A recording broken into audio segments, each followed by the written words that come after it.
Assalamualaikum warahmatullahi wabarakatuh. Selamat berjumpa lagi dengan saya Henry di Henry Channel ya. Salam sahabat ngarit, salam sahabatan, salam serak. Salam buat Yunfa menyala, salam buat pasangan-pasangan jamin. Semoga menjadi keluarga yang sakinah mawaddah warahmah. Amin. Oke, pembahasan kita kali ini ada dua isu besar ya yang akan kita bahas. Yang pertama itu adalah tentang lagi gonjang-ganjing ya masalah Ustadz Imaduddin dengan Mas Roni dan Papi Tomli. Kemudian saya akan comparekan nanti apa hubungannya isu tersebut, isu pertikaian tersebut dengan keluarga Fauzana. Oke, nanti kita lihat aja dulu. Ini isu yang lagi masih rame ini. Pertama yang ada dalam pikiran saya sampai Ini ya. Mas Roni, Mas Anas, Mas Mar. Beliau adalah pengusaha-pengusaha top, orang-orang viral, ya. Tapi bikin acara uang 2 juta. Oke, itu videonya. Kita akan coba Ya, bedah pelan-pelan ya. jangan sampai. Oke, yang pertama itu kejadiannya tanggal 11 kalau nggak salah ya, tanggal 11. Anda catat ya, tanggal 11 kejadiannya. Tanggal 11 atau tanggal 10 malamnya lah, kalau nggak salah ya.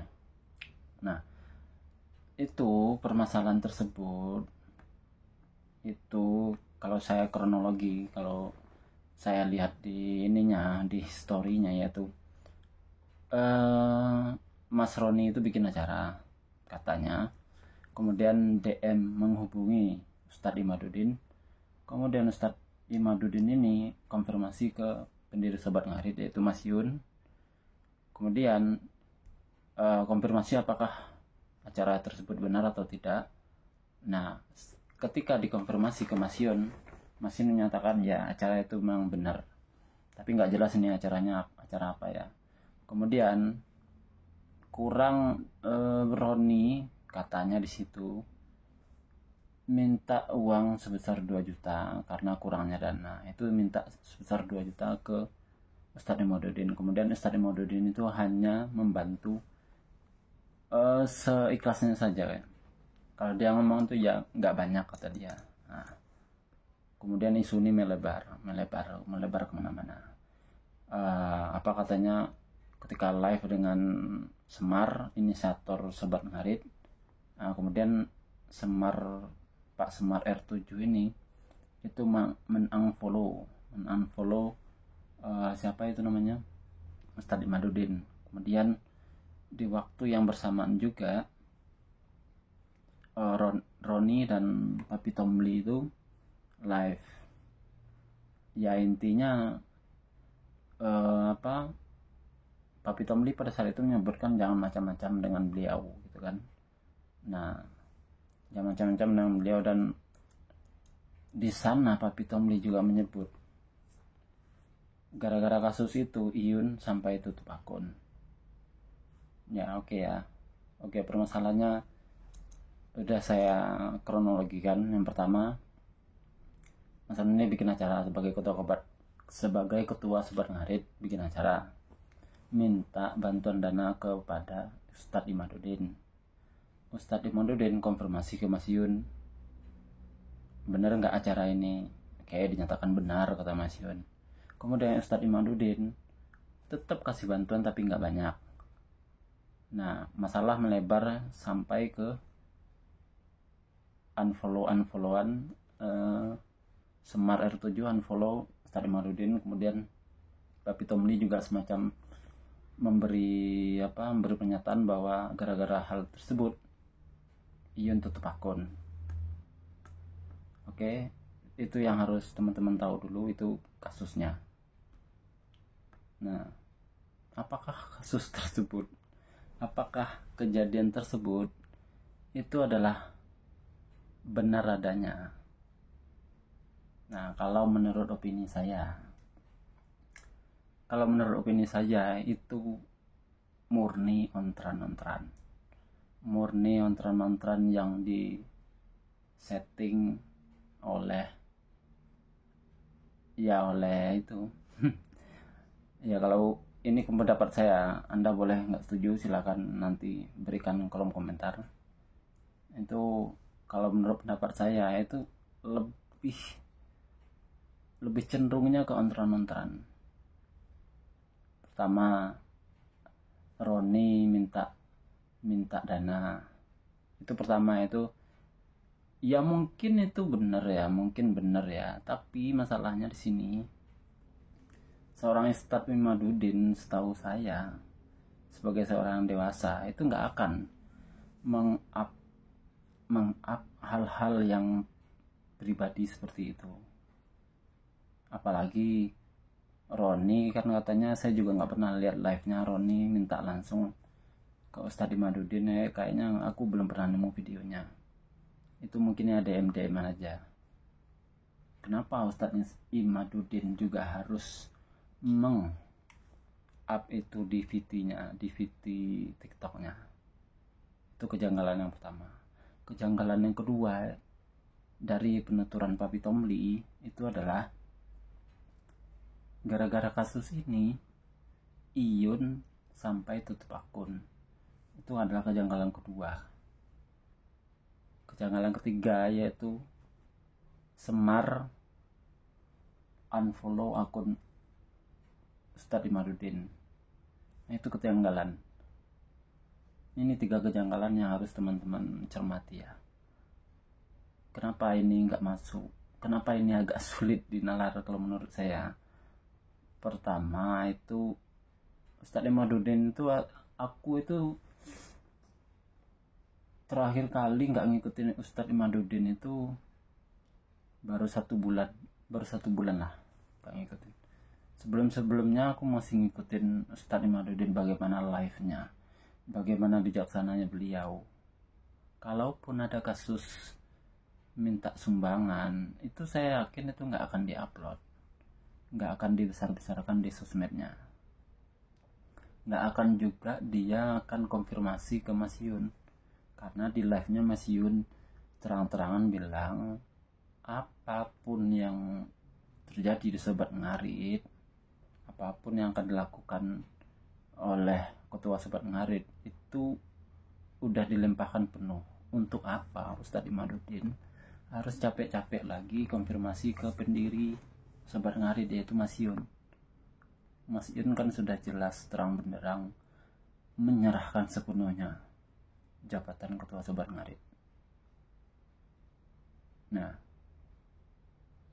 menurut saya, terus yang gara-gara kasus ini kata Papi Tomli, Iyun harus tutup akun. Itu janggal banget. Apa hubungannya gitu? Apa hubungannya Ustadz Imaduddin yang konfirmasi ke Mas Yun sendiri dan juga udah memberikan sumbangan, walaupun mungkin gak sesuai dengan jumlah yang diminta sebesar 2 juta, tapi kan udah dikasih sama Ustadz Imaduddin. Apa hubungannya? Apa relevansinya Iyun harus tutup akun? Itu akun centang biru loh yang ditutup, itu nggak ditutup sebenarnya. Itu kayaknya cuman dinonaktifkan sementara aja. Kemungkinannya seperti itu, semoga aja ya. Dan berganti akun yang sekarang, akun Mas Yun, yaitu akun Indra Kui, itu sekitar 600 ribuan pengikutnya. Nah, kejanggalan yang ketiga itu yang saya ungkap juga, ngapain juga unfollow Semar. Saya yakin orang-orang tersebut itu orang-orang udah dewasa gitu. Kata beliau, anaknya yang unfollow nggak sengaja. Ya itu hanya ini aja, hanya bumbu-bumbu ontran-ontran aja supaya kelihatan mereka bertikai. Padahal sebenarnya ya menurut saya sih mereka ya baik-baik aja di belakang layar. Karena itu banyak hal yang janggal di sana yang terjadi. Makanya teman-teman kalau ngikutin itu jangan ditelan mentah-mentah. Kalau Anda telan mentah-mentah, akan ada hal yang ditutupi dari hal tersebut. di sini akan saya ungkap. Kenapa? Ini ya teman-teman, siangnya tanggal 10 itu yang terjadi adalah Fauzana up story yang itu cuplikannya seperti ini. Saya carikan dulu videonya. Aduh, ngapain lagi nih? Saya carikan dulu videonya. Nah, ini.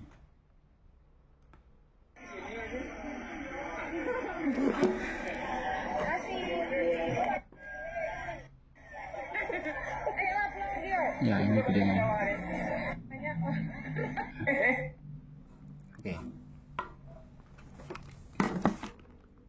Oke, itu juga udah viral sebelumnya.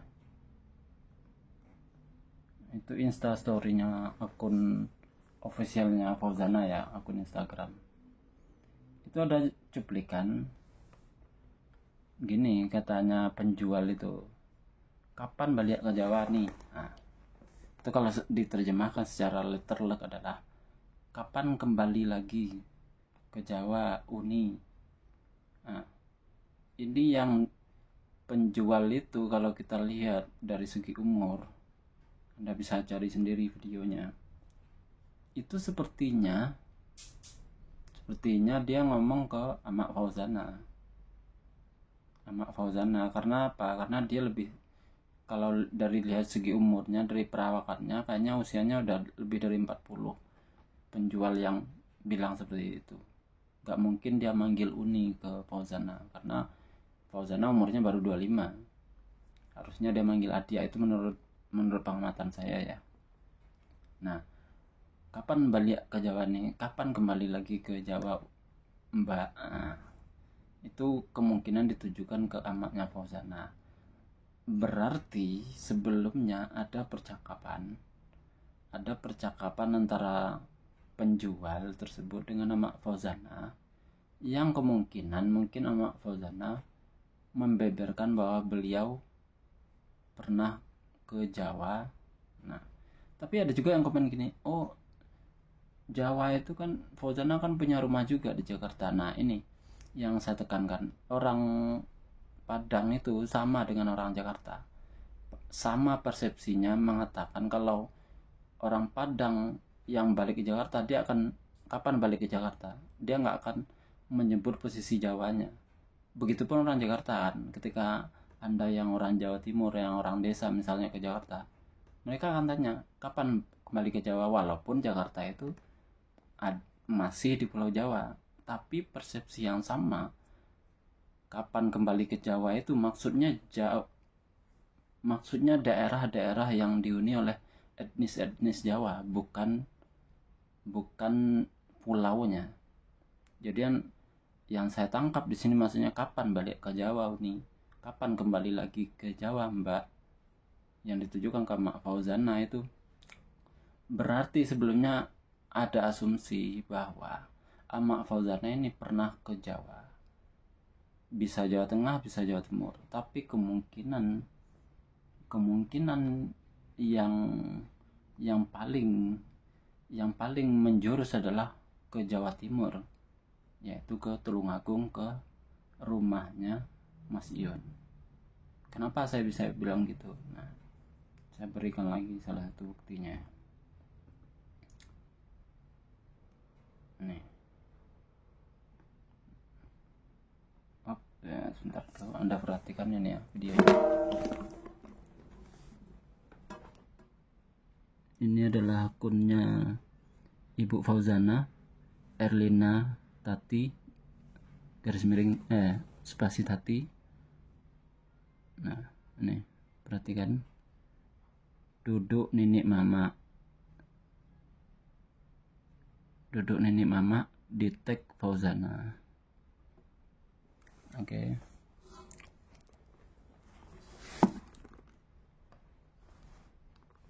Itu diupload bulan apa? Kalau kita ngeliat di akunnya Erlina Tati spasi Tati, itu diupload, tunggu saya lihat dulu, diupload bulan November, bulan 10 bulan 10 bulan diupload bulan November 2024 tanggal 10. Itu captionnya duduk nenek mama @Fauzana, di tag Fauzana. Kemudian saya akan jelaskan dulu duduk nenek mama itu. Ini akun beneran. Kalau Anda nggak percaya, akun oke, kita teruskan ya. Duduk duduk nenek mama itu biasanya dilakukan setelah ada lamaran. Nah, kalau kita ngelihat dari kronologi postingan Amak Fauzana, ini akun real ini, teman-teman bisa cari sendiri di TikTok. Itu ada tertera nomor telepon, itu sama dengan nomor telepon akun yang sama dengan yang di IG. Nah, akun di IG itu apakah benar? Iya, karena Irsal Fauzia, adik kandung Fauzana, itu memfollow juga Erlina Tati spasi Tati. Itu nomor teleponnya sama, upload informasi nomor teleponnya. Nah, duduk nenek mama yang diposting bulan November oleh Ibu Fauzana itu menandakan sudah terjadi acara tunangan. Acara tunangan siapa? Ya siapa lagi kalau bukan Iyun dan Fauzana, karena mereka pernah bertemu tanggal 10 bulan 10. Ini udah, sedangkan postingan duduk nenek mama itu perembukan. Duduk nenek mama ini adalah perembukan untuk menentukan hari kapan ijab kabul dilaksanakan, apa saja yang perlu dipersiapkan, terus resepsinya seperti apa, itu dibahas di dalam itu. Itu terjadi tanggal 10 bulan November. Nah, kenapa saya mengaitkan tadi ini sebagai bukti ya? Nah, apa hubungannya dengan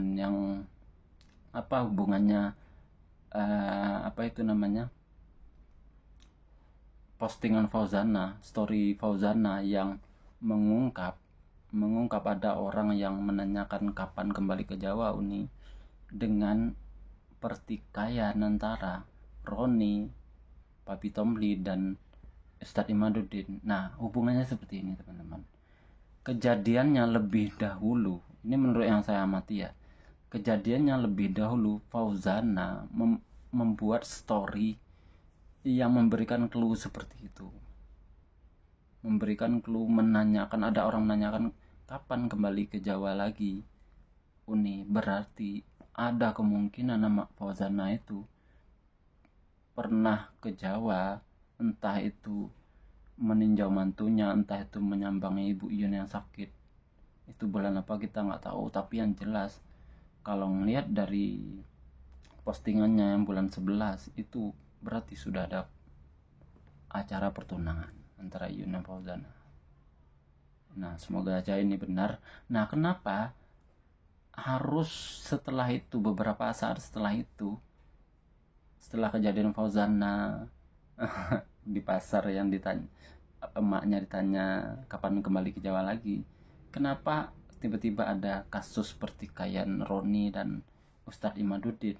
Nah, menurut saya itu untuk menutupi isu Fauzana tersebut, isu yang mungkin Fauzana pun nggak sengaja melempar isu itu. Kemudian seperti yang saya bilang sebelumnya, Iyun itu nggak mau men-spill calonnya sebelum ijab kabul. Itu udah dijelaskan beberapa waktu yang lalu. Saya juga udah jelaskan di konten saya sebelumnya. Iyun itu adalah tipikal orang yang sangat memprivasi hubungannya. Dia tidak ingin hubungannya diumbar-umbar. Nah, ketika pasangannya kemudian agak menyepil kode-kode bahwa ibunya pernah ke Jawa, nah kemudian ya menurut saya ini kemudian di-up-lah isu pertikaian Roni dan Ustadz Imaduddin ya. Itu analisis dari saya kali ini. Kalau Anda nggak setuju dengan pendapat saya, silahkan komen di komentar di bawah. Oke, itu saja dulu untuk hari ini, untuk malam ini. Oke, assalamualaikum warahmatullahi wabarakatuh.